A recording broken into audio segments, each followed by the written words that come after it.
porque la profesión de entrenador es muy complicada. Hay que ser un poco psicólogo, hay que ser un poco empresario, hay que ser un poco preparador físico. Tú, por ejemplo, eres oficinista, ¿no? Tú ordenas tus papeles en tu oficina, pero no viene alguien y te los tira al suelo. Sin embargo, en el fútbol tú tienes todo colocadito y viene otro equipo, y te tira todo al suelo. En mi caso, las semanas son un proceso creativo. Tienes que imaginar. Haces una recomposición y empiezas a montar un puzzle. Para mí esa es la parte más bonita. De repente, pues Michel fue al Rayo Vallecano de primer entrenador y me dijo que si quería ir de segundo con él, pero yo estaba de mañana. Entonces decidí irme a la noche y pasé al turno de noche para entrenar luego por la mañana. Lopetegui, cuando le cesan a Lopetegui, yo voy con Fernando Hierro. Marcho para Rusia 2 días antes de empezar el Mundial.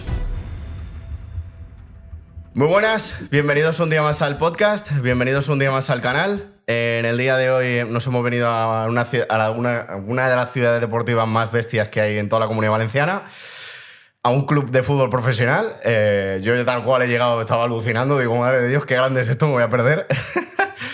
Porque en el día de hoy os vamos a traer un podcast, aunque corto, vais a alucinar lo que hay dentro, porque la persona que hemos traído vale muchísimo la pena escuchar, ya no solo por el nivel de élite del que estamos hablando de fútbol, sino por las experiencias de vida que nos puede contar a lo largo de su vida, que son muchas. Así que para mí es todo un placer tener aquí en el canal a Julián Calero. Muchísimas gracias por aceptarnos el podcast. Y nada, básicamente siempre empiezo con una misma pregunta, que claro, mi padre, que es muy futbolero, te tendrá perfectamente ubicado y sabrá quién eres. Pero, por ejemplo, para mi madre que no te tenga muy así, o que no es muy futbolera, o el público así, ¿cómo le dirías? Pues mira, yo soy Julián Calero. Soy una persona normal que se dedica al fútbol, que su pasión y su vida ha sido el fútbol, una de las grandes partes, y que llevo toda mi vida relacionado con ello. He sido jugador, malo, pero jugador, no pasé de segunda B. Pues no está mal, ¿eh? Y como entrenador, pues he intentado hacer todo lo que he podido. He pasado por canteras, por el Real Madrid, creo que he seguido el proceso que habría que seguir, un proceso formativo grande, ¿no? He entrenado en cantera, como te he dicho, del Atlético de Madrid, del Real Madrid, en equipos de tercera división, de segunda B, he sido segundo entrenador. Creo que eso te hace coger un bagaje, ¿no? Curtirte. Y es un poco quién es Julián Calero, ¿no? Un chico de un barrio humilde de Madrid, de un pueblo humilde de Madrid, que es Parla, que es una ciudad dormitorio, que en la época en la que yo crecí había muchísima delincuencia, drogas, un barrio muy difícil de crecer, y que el fútbol fue mi tabla de salvación, sin duda, el fútbol y mi madre, mi tabla de salvación. Y bueno, pues poco a poco hemos ido llegando a este punto, ¿no? La vida me ha ido llevando, yo me monto a lomos de la vida y la vida me ha ido llevando y me ha traído hasta aquí, me trajo hasta el fútbol profesional, he tenido Champions, he tenido un Mundial con España, he tenido un Mundial con España, que es algo maravilloso, he tenido Champions League, 18 partidos de Champions League con el Oporto, de Julen Lopetegui, con él. Y por tanto, la vida me ha ido llevando y ahora estoy en este proceso, en este momento aquí en Valencia, fantásticamente bien, encantado, y no sé si con eso tu madre puede estar más o menos situada. Yo lo he hecho por ella, ¿eh? Yo lo he hecho por ella, así que... No, yo me refería un poco ¿Cómo se llama tu madre? María de los Llanos. Pues María de los Llanos, lo he hecho por ti, así que espero que te hayas un poquito puesto al día. No, yo era un poco el ejemplo de alguien que no esté en el mundo del fútbol, porque siempre como que le paso la pelota a la persona delante, digo, preséntate, ¿cómo te gusta presentarte? En el mundo del fútbol has recorrido kilómetros. Me ha llamado la atención que has dicho, creo que es como el proceso que debe llevar alguien. Y creo que estoy muy de acuerdo. O sea, en sentido, creo que te entendieron en el sentido de no empezar ya en una primera división o en o sea, a nivel profesional, sino curtirte, coger barro, como se dice. Sí, lo normal es que eso no funcione. Lo que pasa es que ha habido casos puntuales donde ha funcionado, ¿no? Por ejemplo, Simeone, Guardiola, son casos puntuales en los que han salido de futbolistas prácticamente y han sido entrenadores, ¿no? Probablemente les ha ayudado mucho que conocían muy bien el contexto de los dos equipos donde ellos empezaron, uno en Barcelona, otro Atlético de Madrid, pero el resto es difícil que funcione porque la profesión de entrenador es muy complicada y hay que ser un poco de todo, hay que ser un poco psicólogo, hay que ser un poco empresario, hay que ser un poco preparador físico, hay que ser un poco psicólogo, hay que ser un poquito de todo, ¿no? Y eso necesita una formación. Tienes que comunicar correctamente, tienes que tener una idea de juego que no se pasa en un día, porque tú cuando acabas de jugar al fútbol piensas en cómo te gustaría que jugara tu equipo. Pero de eso a luego llevarlo a cabo y poder implementarlo en un equipo es muy difícil. Y tienes que tener un método, un modelo, gente que conozcas que vaya con ese modelo. Por tanto, lo normal es seguir ese proceso. Hay casos que no. Ir perfilándolo, imagino. Claro, y Tu perfilándolo. modelo de hoy no creo que fuera el mismo que el de hace 5 Ha años. variado muchísimo. Bueno, el de hace 5 ya venía O hace bastante, 10, quiero pero decir. el de hace unos años ha variado Lo vas muchísimo. perfilando, va a estar... Le vas dando forma a tu gusto, a lo que te va pidiendo tu equipo, a lo que te va pidiendo tu cuerpo y a la idea de juego que tú quieres implementar, ¿no? Entonces, yo creo que ese es el proceso adecuado y estoy seguro de ello. Hay quien se salta el proceso y le sale bien, pero normalmente cuando te saltas el proceso no suele salir bien. Normalmente, ¿eh? Entonces, No, tiene todo el sentido del mundo. Esa es la realidad, ¿no? Entonces, pues bueno, aunque no te saltes el proceso, esto es fútbol. Mira, el fútbol es una de las pocas profesiones donde tú, por ejemplo, eres oficinista, ¿no? Y tú ordenas tus papeles en tu oficina, tienes todo colocado, Sí. pero no viene alguien y te los tira al suelo. Sin embargo, en el fútbol tú tienes todo colocadito y viene otro equipo, y te tira todo al suelo. Correcto. O sea, tengo un oponente. Llevas una semana preparando algo y en un minuto Tu te lo mesa, pueden tu tirar mesa al de la suelo. oficina y en un momento un gol, un penalti, no sé qué, ¡pa! Todos los papeles fuera. Entonces, es una profesión difícil en la que hay mucho enfrentamiento entre cuerpos técnicos, en buscar las cosquillas uno a otro, y eso pues hace que sea muy complicado.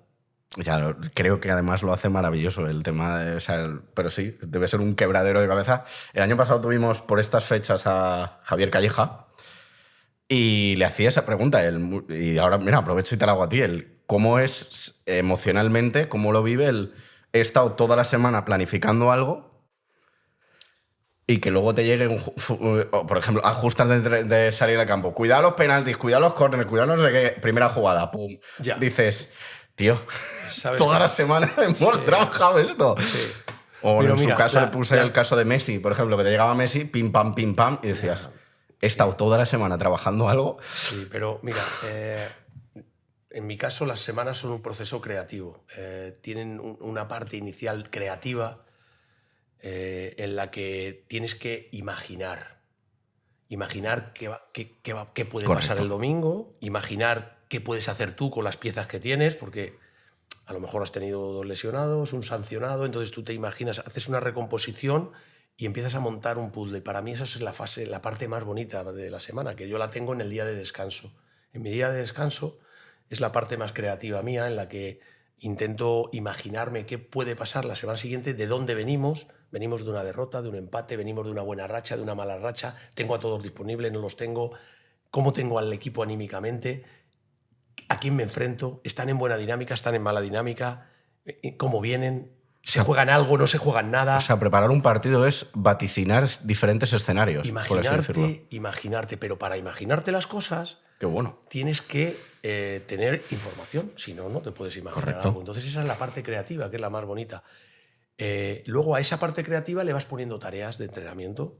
Nosotros tenemos una parte ya muy establecida de un modelo de entrenamiento en la que los jugadores saben a qué hora llegan, saben que tienen que pasar por el gimnasio, por los fisios, luego tienen la parte de entrenamiento en campo y luego tienen el brillo que les sacamos. Se tienen que sacar brillo, que es cada uno su parte específica, ¿no? El que tiene molestias de pubis habitualmente se trabaja una cosa, el que le duele la espalda porque su vida siempre le ha dolido, tiene su específico, ¿no? Algo específico. Entonces, tú durante la semana trabajas todo eso. ¿Qué sucede? Pues lo que has dicho, que luego llega Messi y hace pa. También te digo, los entrenadores, para justificarnos, decimos, has dicho tú antes, tener cuidado con las entradas en el área, tener cuidado con las manos, pero eso es para justificarnos. Porque en realidad poco podemos hacer y poco trabajo podemos hacer de eso. ¿Me entiendes? Poco trabajo. Pero nos justificamos y decimos, mira que se lo dije.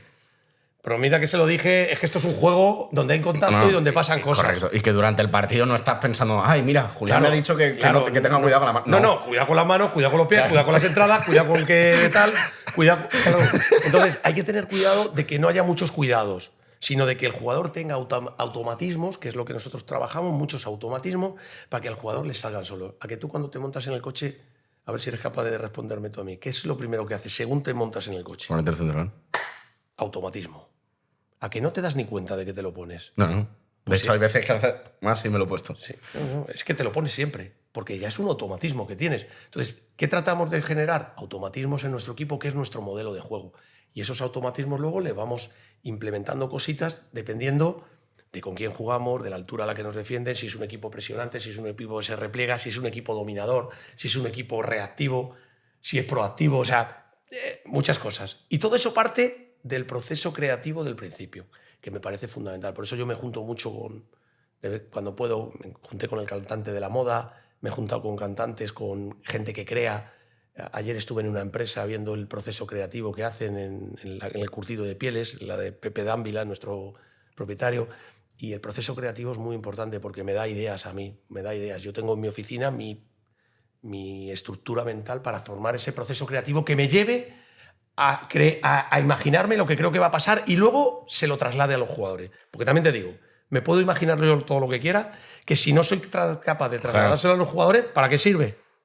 Entonces tengo que intentar trasladarle toda la información que pueda, pero que no sea mucha, porque el jugador en su disco duro tiene un tope también y entonces hay que andar ahí. Entonces todo esto es una historia interesante. No, totalmente. Veo que te fascina crear. Sí. La creatividad te encanta. Mucho, mucho, mucho. Me hubiera sido... Yo cuando era chaval, mi madre me decía, ¿qué quieres ser, niño? En paz descanse mi madre, que ha sido mi vida. Y yo le decía, mamá, quiero ser o futbolista, que era lo primero, pero si no cantante o pintor o tal. O sea, yo me gustaba crear cosas y el fútbol para mí es creatividad. Crear, claro. En el fútbol, por eso es un deporte tan difícil, de los más difíciles, si no el más difícil, por el espacio que es muy grande y porque luego hay muchas variables. Tú no ves nunca dos jugadas iguales. Mira, no puedes verlas, las puedes ver parecidas. No, exacto. Porque dices, mira, está parecida a aquella. Es que ni aunque quieras hacerla igual, la haces igual. No, es imposible, porque al final los jugadores tienen un espacio y joder, que estuviera siempre aquí el defensa del mismo lado que la otra vez y que este le dé el balón justo en la misma altura, como que sería muy difícil. Entonces, tienes que ser muy creativo y muy inteligente y rápido tomar decisiones, porque esa es otra, la toma de decisiones. Primero hay que percibir que en el campo ya hay mucha información. Ten en cuenta que hay 11 compañeros, 11 rivales y un espacio muy grande. Hay que percibir bien. Después hay que tomar decisiones a raíz de lo que percibes y luego hay que ejecutar esas decisiones. Todo eso hace que haya un proceso mental fuerte, ¿eh? Y por eso el fútbol no vale cualquiera. Es que hay que hacer muchas cosas, hay que pensar mucho y el oponente viene a chocar y a tirarte los papeles de la mesa. Claro. Es que me ha parecido muy buena la metáfora, porque es probablemente el único trabajo, bueno, los deportes de equipo. Claro, en los que tienes a alguien que dispuesto a tirarte al suelo todo tu trabajo y dices, tío, ¿dónde está la gracia? Estate quieto. Por favor. Te llevo mucho trabajo puesto, ¿no? Estate quieto. Y además me hace mucha gracia porque en la tele veo cómo os saludáis después de los partidos y yo me imagino a un entrenador diciéndole al otro, joder, tío, me has destrozado todo el plan, hijo mío. Bueno, pero te podías haber estado quieto. ¿Sabes qué pasa? Entre nosotros nos tenemos mucho respeto porque sabemos lo difícil que es y sabemos el trabajo que hay detrás. Y aquí todo el mundo trabaja ya mucho y hay mucha gente en los cuerpos técnicos y hay muchas horas detrás de cualquier cosa, de cualquier planteamiento, de cualquier idea. No entro ni en la idea, si te gusta así, asada, de una manera o de otra, que eso ya es cada uno. Pero sí entro en el trabajo que hay. Y hay mucho trabajo de estudio, de análisis y de toma de datos. Hoy en día tenemos millones de datos, en mi opinión, excesivos. Yo soy más de intuición y a la intuición le añado dato, que no de dato y no tener nada de intuición. Que he visto muchos entrenadores que en la actualidad, especialmente los más jóvenes que tienen acceso desde muy jóvenes ellos a todas las plataformas, que están cambiando el dato por la intuición. Craso error. Pongo a este porque me han dicho que tanto. Y dices, tío. Craso error. Hay que primero intuir. Y a esa intuición también hay que meterle el dato. Oye, esto suele pasar con este jugador hace 8 goles por temporada, este jugador es un jugador de esta manera o de la otra. Eso es muy importante, pero cuidado, eso no es todo. Hay que intuir lo que te puede dar, hay que profundizar en su cabeza, ¿no? Y para mí ese es el trabajo más bonito. Totalmente. Un poco por ir avanzando, yendo hacia atrás, retrotraernos, me consta que, al principio tú llega un momento en el que das el salto al fútbol profesional en cuanto a dedicarte profesionalmente a esto y vivir de esto, pero que tú anteriormente pues más o menos lo compatibilizabas. No, más o menos no. Compatibilizabas totalmente como todo hijo de vecino que tiene más de un trabajo, en policía en Madrid, Sí. que no lo sabía y me sorprendió. Sí. Porque además dije, además son dos trabajos que, quiero decir, no es que lo compatibilizas dentro más o menos del mismo nicho. ¿Por qué policía? Casualidad. Yo tenía una empresa mía. Anda. Sí, al principio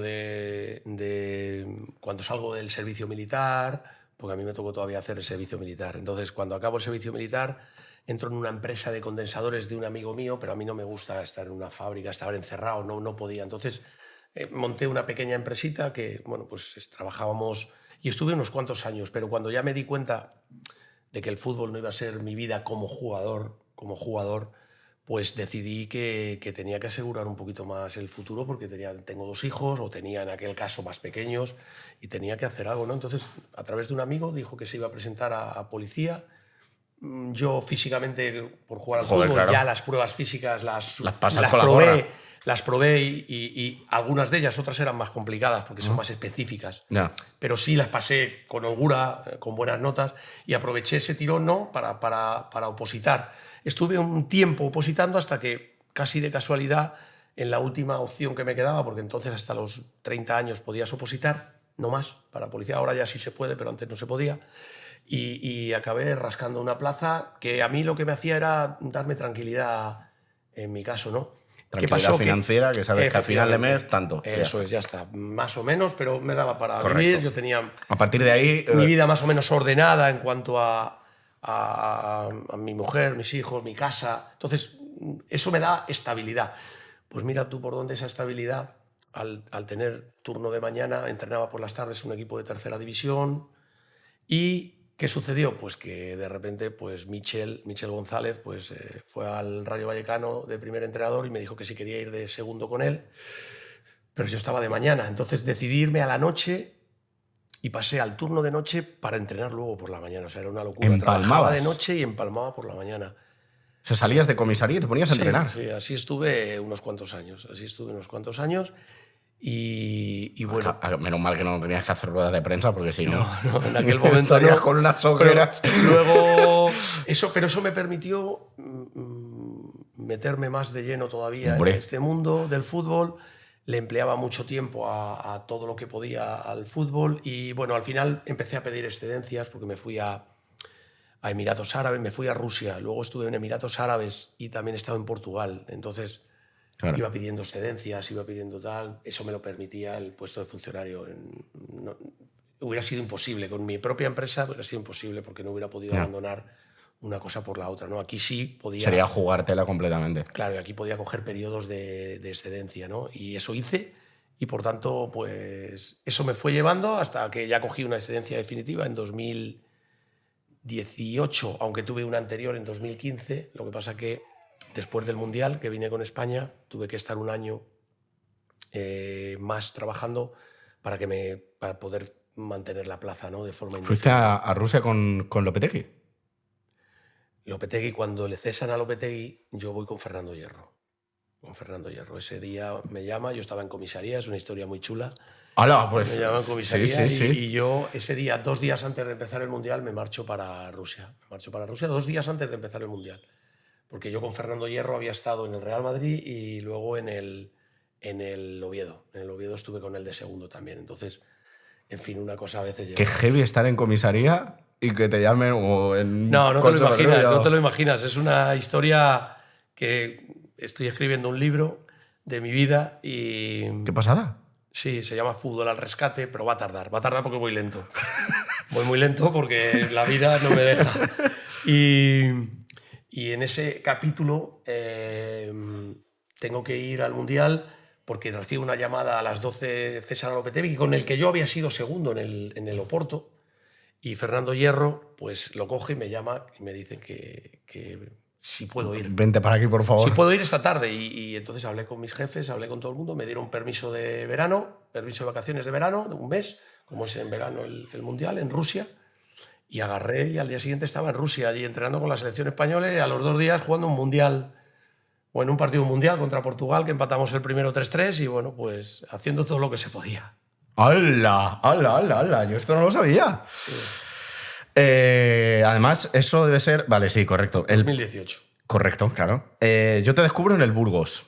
Te descubro en el Burgos en una rueda de prensa que no me escuché la rueda de prensa, vi un fragmento de un rato y me acuerdo que me dejó bastante impactado porque estabas hablando de no me acuerdo qué cosa, pero como con una reflexión que dije, yo soy muy futbolero y digo, en el mundo del fútbol estas reflexiones no suelen ser habituales. Quizás sea el fútbol bonito. Creo que estabas hablando de que es el fútbol bonito, que es jugar bien, que es no sé qué. Que jugar bonito que jugar bien. Correcto. Y también a nivel emocional transmitiste unos valores que dije, en el fútbol no se suele hablar de esto. Por lo menos de puertas para afuera. Igual en un vestuario sí, digo, pero de puertas para afuera no. Y empezó a curiosearme y dije, ¿por qué? ¿Simplemente porque tiene inteligencia emocional o es por algo? Y quería, bueno, preguntarte primero y luego no sé si querrás un poco tratar el tema o no, pero bueno, o sea, me enteré a posteriori cuando me informé y demás. De hecho, el año pasado te entrevistaron en COPE y lo escuché, eso sí que lo escuché entero. Y bueno, pues en tu camino dentro de la policía te encontraste con un suceso trágico y en la historia de España. Y bueno, pues quería un poco preguntarte por aquello y decirte si eso te ayudó a...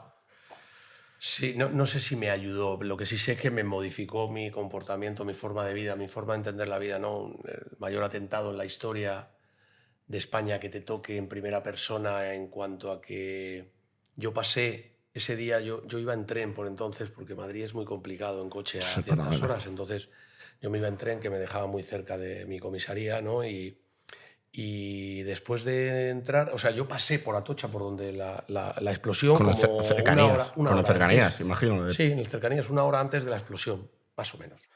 Y luego cuando entré a trabajar, pues estaba en la Puerta de Alcalá, que está muy cerquita de la estación de Atocha, en moto, que yo por entonces eran mis primeros años de policía, y iba en una moto, en una scooter y de policía de barrio. Y entonces cuando avisan de que hay un fuego, una explosión en Atocha, y estábamos en la Puerta de Alcalá y tardábamos, no sé Nada. qué decirte, 1 minuto y medio en moto. Claro, nada. Y según subimos el puente en Alfonso XII, en la calle Alfonso XII, subimos y entonces ya vemos Atocha echando humo y nos va diciendo la emisora que probablemente es un atentado.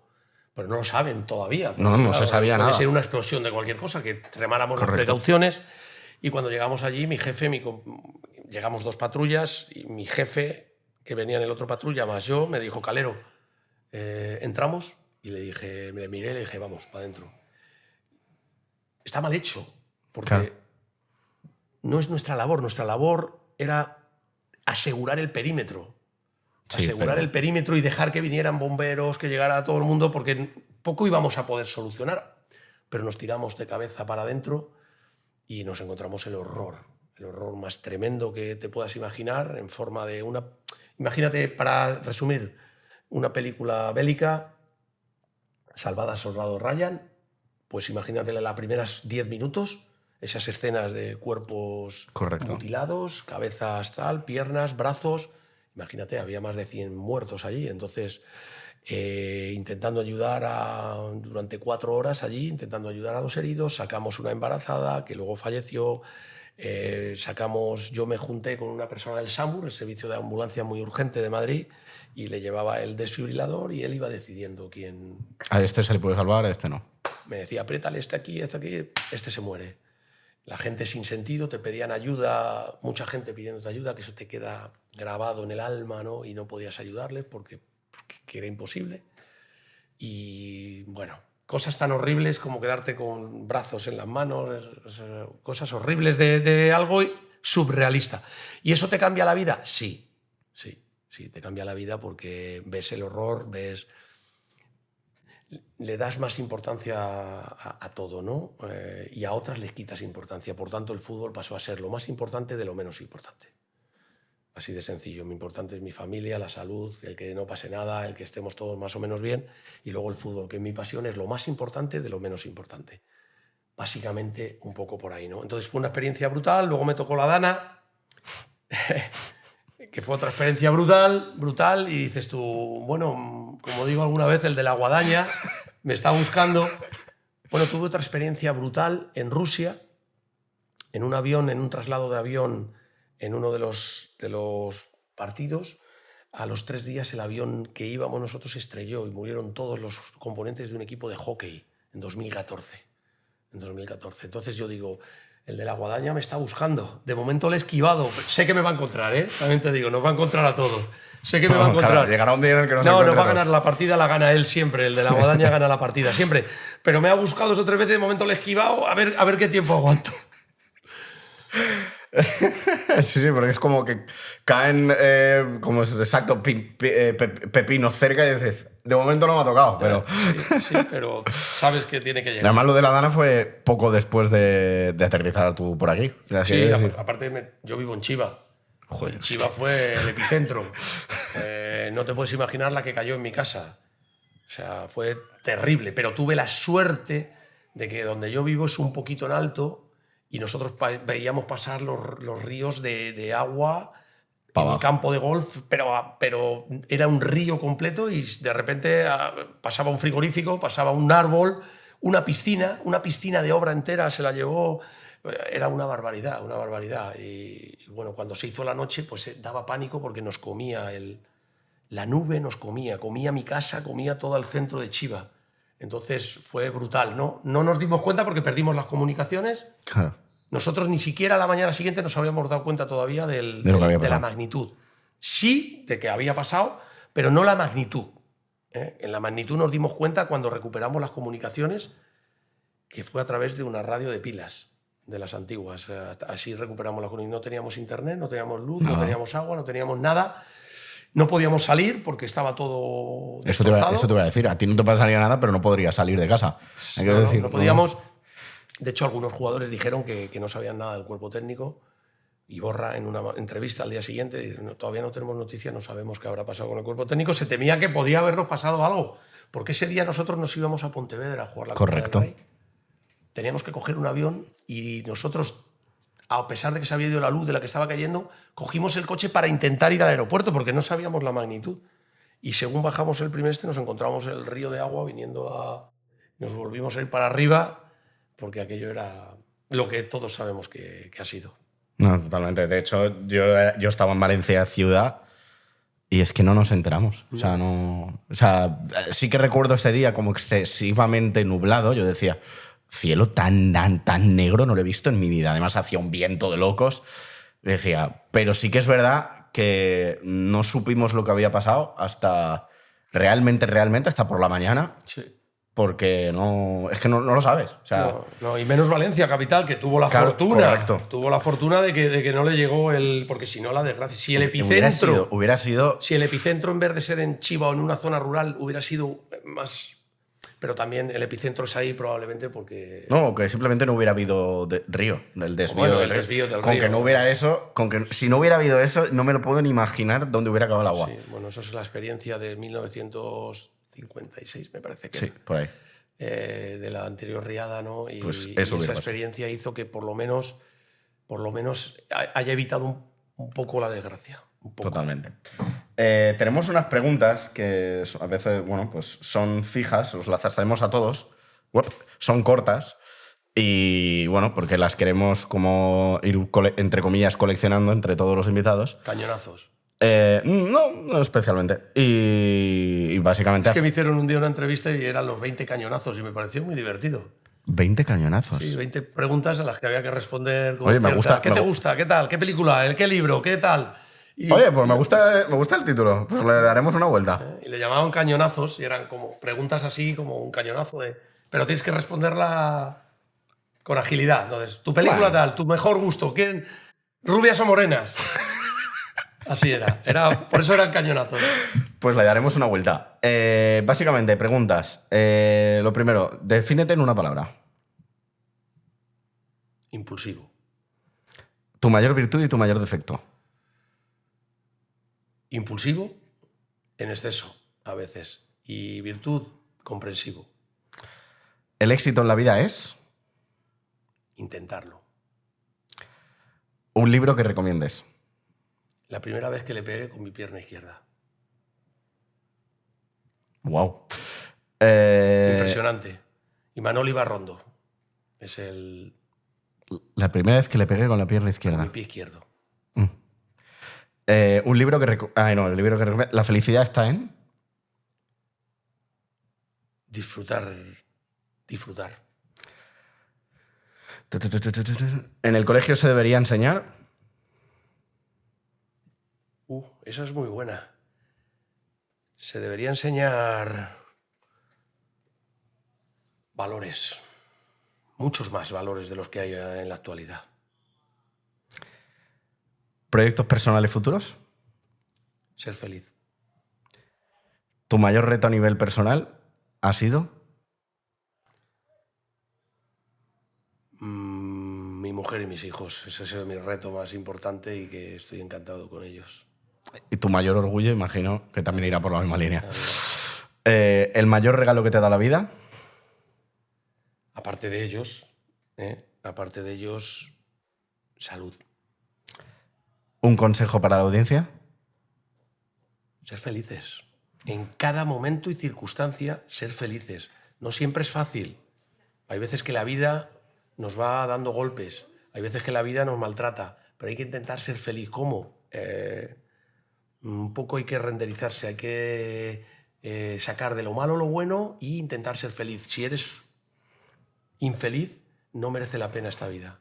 Tienes que intentar ser feliz. Y cuando eres feliz, haces felices a los que están a tu alrededor. Y de eso es lo que hace que esto tenga un sentido. Es ser feliz y hacer felices a los demás. Si es entrenando, muy bien. Y si no estás entrenando, pues será siendo policía. Correcto. El otro día fui a una charla de Cooper y él decía más o menos parecido. No es lo que te pasa, es lo que haces con lo que te pasa, básicamente. Cooper es un fantástico que he cogido alguna frase de él y en una ponencia que tengo, que es muy chula sobre la vida del entrenador, sale una alusión a Víctor Cooper, creo que se llama, ¿no? Sí. Es que suelo decir Héctor Cooper porque hay un entrenador que se llama Héctor Cooper, se me va y no es Héctor Cooper, es Víctor Cooper, correcto. Y luego, por último, las dos últimas preguntas. Teníamos una serie de preguntas que las hacemos en el podcast que básicamente los invitados respondéis y lanzáis una pregunta al siguiente. Entonces, el último invitado, que es un terapeuta... ¿Un terapeuta? Sí, psicoterapeuta. Javier Oliva te preguntó, si pudieses empezar de cero, ¿cuál sería la decisión más rápida que tomarías? Si pudiera empezar de cero... Claro, si pudiera empezar de cero como en mi vida o en la decisión más rápida. Sí. Ser ordenado. Creo que el orden te lleva a... Yo era desordenado. Y creo que ahí me equivoqué. Era un poco... Anárquico. SLM. ¿Sabes lo que es SLM? No. Sobre la marcha. Esta es una historia con Javier Clemente y demás, que era el dueño de SLM, y sobre la marcha. Y sobre la marcha no funciona. Funciona un día, 2, 3, pero no funciona. Me he dado cuenta que lo que funciona es... El método, tenerlo planificado. Y el orden. Y dentro del orden, el talento. O sea, el talento sin orden es más difícil. El talento con orden funciona de maravilla, ¿no? Bueno, pues el ser ordenado creo que sería la primera medida que tomaría. Clemente era un caos. No digo eso. Digo que decía, él... Oye, ya lo haremos sobre la marcha. Es que un día lo voy a explicar para que no quede que era un caos, sino que un día él estaba con su cuerpo técnico y me lo contó alguien del entonces cuerpo técnico, ¿no? Y le dijo, mister, ¿qué vamos a hacer hoy? Y dijo él, pues vamos a hacer un calentamiento y luego, tranquilo, un poco de SLM. Y claro, el ayudante se quedó un poco de aquella manera y le dijo, no lo he entendido, mister. Dice, SLM, hostias, SLM. Pues no te entiendo, mister. Y dijo, sobre la marcha, joder, sobre la marcha. Porque probablemente ese día, como me pasa a mí alguna vez y le digo a mi cuerpo técnico, sobre la marcha, porque algún día tienes que ir sobre la marcha. Oye, después del calentamiento hacemos esto, mister, ¿vamos a hacer esto otro? No lo sé, depende del tufo que me dé. Entonces, sobre la marcha lo decidimos. Y siempre digo, ahí a partir de tal, un poco de SLM. Y se la fusilé a Javier Clemente. ¡Qué bueno! Se la fusilé. Y bueno, y te diría, lanza la pregunta al siguiente. No sabemos qué va a ser, ¿no? No. Hombre, mujer, fisioterapeuta, chico. Hombre, ¿Sí? hombre, pero no te puedo decir el rol porque no lo sé. Bien. ¿Qué crees que es esencial para ser feliz en la vida? Esencial. No qué cosas necesitas para ser feliz en la vida. No. Esencial. ¿Qué es esencial? ¿El dinero? Sine ¿El qua non. amor? Sine ¿La qua non. salud? Correcto. ¿Qué es necesario? ¿Qué es esencial? Esencial. Si quiere decir dos cosas, pues que diga dos cosas que sean esenciales para su felicidad en su vida. Correcto. Y nada, y simplemente por cerrar, un invitado que nos recomiendes del mundo. ¿Del fútbol? Sí. Claro, tendría que ser... Accesible, ¿no? Si me dicen Messi, pues Claro, muy bien. No lo puedo llegar. Pues... Interesante, que tenga su capacidad introspectiva, que... Pues, joder, es que claro, conozco mucha gente, pero aquí no conozco tanta. ¿Sabes? Aquí no conozco tanta. Sí conozco mucha, pero no... Ya, sí. No lo suficiente. O alguien, por ejemplo, de aquí que te haya llamado especialmente la atención. Estoy dándole vueltas, ¿eh? Sí. Estoy pensándolo. Geno, ayúdame. Estoy pensando... Hombre, a ver, mi preparador físico es un fenómeno, pero no es que él no hace estas cosas, porque precisamente es por eso. Porque él es especial. Es muy especial. Es un tipo súper especial. No sé. Psicólogos, yo qué sé. ¿Tenéis psicólogos deportivos? ¿Seguro? Teníamos, Vaya. pero ahora con los problemas que ha habido de ERES y demás, pues estamos un poco fastidiados ahí. Vaya, por Dios. Joder, es que hay gente muy interesante, pero... Claro, tiene que ser en directo. Bueno, no, si me lo queréis decir después, no hay Sí, problema. luego te digo a alguien. Vale, a ver sin si problema. se me viene. Sin A ver si problema. me viene alguien que sea... Es que tiene que cumplir requisitos, según Correcto. has dicho, claro, porque que sea accesible, que sea interesante, que te pueda aportar cosas. Esto es un podcast básicamente que te trata 3 pilares. 1, personas conocidas en el que pueden abrirse emocionalmente.